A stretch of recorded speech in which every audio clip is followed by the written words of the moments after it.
خصائص علی ابن ابی طالب، خصائص امیر المومنین علی ابن ابی طالب، امام ابو عبد الرحمن النسائی رضی اللہ تعالیٰ عنہ، آپ نے 194 احادیث فضائل علی ابن ابی طالب اور اہل بیت کی منقبت میں جمع کی۔ پہلی حدیث جو امام نسائی رضی اللہ تعالیٰ عنہ روایت کر رہے ہیں، فرماتے ہیں قال سمعت علی رضی اللہ، سیدنا علی شیر خدا رضی اللہ تعالیٰ نے فرمایا انا اول من صلی مع رسول اللہ صلی اللہ علیہ وآلہ وسلم۔ مولا علی المرتضیٰ نے فرمایا کہ میں وہ پہلا شخص ہوں جس نے آقا علیہ السلام کی اقتداء میں نماز ادا کی۔ دوسری حدیث حضرت زید بن ارقم سے روایت کی، اور حضرت زید بن ارقم سے جو حدیث روایت کی اس میں فرماتے ہیں آقا علیہ السلام کی امت میں اور اسلام میں پہلا شخص جس نے حضور کی اقتداء میں نماز ادا کی وہ علی شیر خدا ہے۔ امت محمدی میں پہلا شخص جو حضور علیہ السلام پر ایمان لایا اور جس نے اسلام قبول کیا وہ علی ابن ابی طالب ہے۔ ساتھ حضرت خدیجہ الکبریٰ بھی ہیں، اور بڑوں میں بعد ازاں سب سے پہلے سیدنا صدیق اکبر رضی اللہ تعالیٰ عنہ، انہوں نے نماز پڑھی مگر وہ بعد میں آئے۔ پہلی نماز اسلام قبول کر کے حضور کے پیچھے پڑھنے والے خدیجہ الکبریٰ اور علی المرتضیٰ، اور بقیہ صحابہ میں سب سے پہلے حضور پر ایمان لانے والے اور نماز پڑھنے والے سیدنا صدیق اکبر رضی اللہ تعالیٰ عنہ۔ حضرت عائشہ بنت سعد رضی اللہ تعالیٰ عنہ فرماتی ہیں کہ میں نے اپنے باپ حضرت سعد سے سنا، جمعہ کا دن تھا، کہ تاجدار کائنات صلی اللہ علیہ وآلہ وسلم نے حضرت علی کا ہاتھ پکڑ کے تھاما، اپنے ہاتھ میں لیا، اللہ کی حمد بیان کی، ثنا بیان کی، اور صحابہ کرام کے مجمع عام میں آقا علیہ السلام نے فرمایا یا ایھا الناس انی ولیکم، اے لوگو میں تم سب کا ولی ہوں۔ قالوا صدقت یا رسول اللہ صلی اللہ علیہ وآلہ وسلم، سب نے کہا صحابہ کرام یا رسول اللہ آپ نے سچ فرمایا۔ جب یہ فرما چکے ثم اخذ بید علی فرفعها، پھر آقا علیہ السلام نے حضرت علی کے ہاتھ کو پکڑ لیا اور پکڑ کے بلند کیا، اونچا کر کے کہا قال ھذا ولی، لوگو میں تم سب کا ولی ہوں،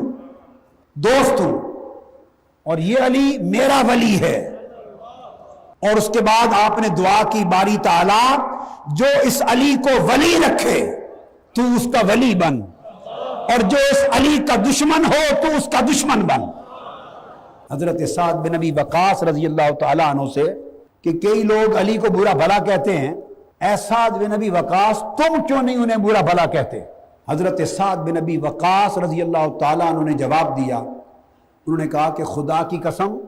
مولا علی شیر خدا کی شان میں کبھی بھی میں اپنی زبان نہیں کھولوں گا،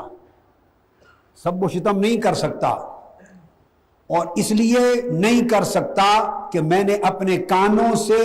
3 باتیں علی مرتضیٰ کے بارے میں تاجدار کائنات کی زبان اقدس سے خود سنی۔ وہ 3 باتیں آپ کو سنا دیتا ہوں، چونکہ اپنے کانوں سے سنی ہیں، اس لیے میں کیسے علی شیر خدا کی شان میں کچھ کلمہ کہہ سکتا ہوں غلط۔ انہوں نے پوچھا کیا سنا ہے آپ نے تاجدار کائنات صلی اللہ تعالیٰ علیہ وآلہ وسلم کی زبان سے؟ حضرت سعد بن ابی وقاص رضی اللہ تعالیٰ عنہ فرماتے ہیں کہ پہلی حدیث، 3 حدیثیں ایک ہی حدیث میں روایت کی۔ فرمایا پہلی بات تو یہ کہ ایک غزوہ پر، اور یہ واقعہ غزوہ تبوک کا ہے، حدیث میں فرمایا کہ ایک غزوہ کے موقع پر جب آقا علیہ السلام لشکر لے کے روانہ ہو گئے اور خواتین اور بچے پیچھے تھے، تو حضرت علی مرتضیٰ کو ان کے پاس پیچھے چھوڑا حضور علیہ السلام نے کہ علی تم ادھر رہو۔ تو حضرت علی رضی اللہ تعالیٰ عنہ نے عرض کیا یا رسول اللہ مجھے آپ عورتوں اور بچوں کے ساتھ چھوڑے جا رہے ہیں، جہاد پر ساتھ کیوں نہیں لے جا رہے؟ آقا علیہ السلام نے فرمایا، اور وہ کہتے ہیں کہ میں پاس تھا، اپنے کانوں سے سنا، سمعت رسول اللہ صلی اللہ علیہ وسلم یقول، میں نے خود سنا۔ آقا نے فرمایا اما ترضى ان تکون منی بمنزلۃ ہارون من موسیٰ الا انہ لا نبوۃ بعدی۔ علی اہل بیت ہے پیچھے، اہل بیت ہے پیچھے، خانوادہ رسول ہے، خواتین اور بچے ہیں، ان کی حفاظت کے لیے تمہیں چھوڑے جا رہا ہوں، تو آپ کے پوچھنے پر آقا نے جواب دیا کہ علی کیا اس بات پہ تو راضی نہیں ہے کہ تیرا درجہ میرے نزدیک ویسا ہی ہو جو درجہ حضرت ہارون علیہ السلام کا حضرت موسیٰ علیہ السلام کے ساتھ تھا، بس اتنا فرق رہے کہ حضرت ہارون بھی نبی تھے مگر میرے بعد کوئی نبی نہیں ہو سکتا، سلسلہ نبوت ختم ہو گیا ہے، اب نبی نہیں ہو مگر رشتہ تیرا میرے ساتھ وہی ہو جو ہارون کا موسیٰ کے ساتھ تھا۔ اس پر حضرت علی خوش ہو گئے۔ فرمایا دوسری بات میں نے خیبر کے دن سنی، جب یکے بعد دیگرے بڑے بڑے جری، شجاع، بڑے بڑے طاقتور، بڑے بڑے ماہر اور متخصص فن حرب کے اور بہادر صحابہ جھنڈے اٹھا کر خیبر کا قلعہ فتح کرنے کے لیے اپنا پورا زور لگا چکے، اور قلعہ خیبر کا کسی سے فتح نہیں ہو رہا تھا۔ لشکر جاتا اور جو جرنیل تھا لشکر کا صحابہ کرام میں سے پلٹ آتا، تو آقا علیہ السلام نے پھر فرمایا، اور میں نے کانوں سے سنا، فرمایا لَأُعْطِيَنَّ الرَّایَةَ غَدًا رَجُلًا يُحِبُّ اللَّهَ وَرَسُولَهُ وَيُحِبُّهُ اللَّهُ وَرَسُولُهُ۔ فرمایا کہ تم میں سے کوئی بھی خیبر کا قلعہ فتح نہیں کر سکا، اب بیٹھو، رات ہو گئی تھی، صبح چڑھنے دو، کل میں جھنڈا ایک ایسے شخص کے ہاتھ میں دوں گا کہ جو شخص اللہ اور رسول سے محبت کرتا ہے اور اللہ اور رسول سے محبت کرتا ہے، یعنی وہ شخص جو خدا مصطفیٰ کا محب بھی ہے اور خدا مصطفیٰ کا محبوب بھی ہے۔ صحابہ کرام کے اندر ایک عجیب خوشگوار حیرت کی لہر دوڑ گئی کہ وہ صبح کے انتظار میں بیٹھ گئے کہ وہ خوش نصیب کون ہے جسے آقا علیہ السلام جھنڈا تھمانے والے ہیں اور جس کے لیے خوشخبری سنا دی ہے